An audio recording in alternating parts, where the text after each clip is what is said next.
Be me, 23, never had a girlfriend, never done anything. Gave up on dating a while ago, figured I'd just focus on working and coping quietly. Friend from college says his office has an opening, pays better than my current gig. Sounds good, I accept immediately. First week goes alright, people are chill, job's not soul crushing, coffee machine doesn't suck. Team dinner after work on Friday, one of those get to know everyone things. Arrive a little late and that's when I see her. Girl walks in wearing a denim jacket, short hair, smug expression like she owns the room. Name's Mia, some new designer they just hired.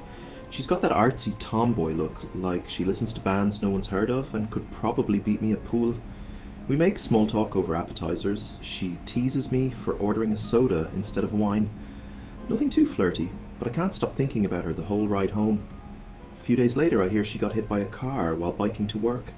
Not life-threatening or anything, but she's pretty banged up and sore.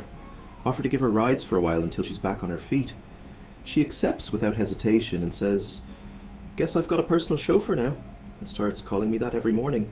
Adds a little bow when she gets in the car. She smells like vanilla lotion and faint cigarette smoke. Somehow it works. Our drives become the highlight of my day.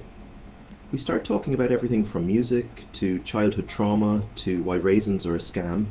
Texts me at night, starts sending memes. Eventually we're flirting without even realizing it. She starts poking my arm during meetings, leaning on my shoulder when she's tired. One day casually says, "You'd actually make a decent boyfriend, you know," and then pretends it was a joke. Brain has stopped working. We grab McDonald's one night after work, sit in her driveway eating fries and watching the rain hit the windshield. She looks at me and says, "If you asked me out, I probably wouldn't say no." I laugh like it's a joke, but I'm sweating bullets. Take a few days to work up the courage, finally ask her out officially. She just smirks and says, "Took you long enough, like it was obvious the whole time." Feel like the protagonist of some dorky high school anime. Start dating for real, go on little weekend adventures, hang out at bookstores and argue about which cereal mascot has the best lore. She steals my hoodies, makes fun of my playlists, says my cologne smells like guy who tries hard but it's cute. Every time she holds my hand, I feel like I'm going to glitch out of reality. Month into dating, we plan a weekend getaway to a quiet little town, book a small hotel, spend the day exploring old shops and feeding ducks at a lake, get back to the room late, both exhausted and half laughing about some dumb joke from earlier. We lie down and put on a movie neither of us watches. She ends up cuddled into my chest. She starts kissing me slowly, then pulls back and gives me that look. Climbs on top of me and says something teasing like, "Are you going to keep staring or actually kiss me back?" Heart's going 200 beats per minute, hands shaking, but I manage not to embarrass myself. We make out for a long time, her fingers tangled in my hair, her laugh muffled against my neck.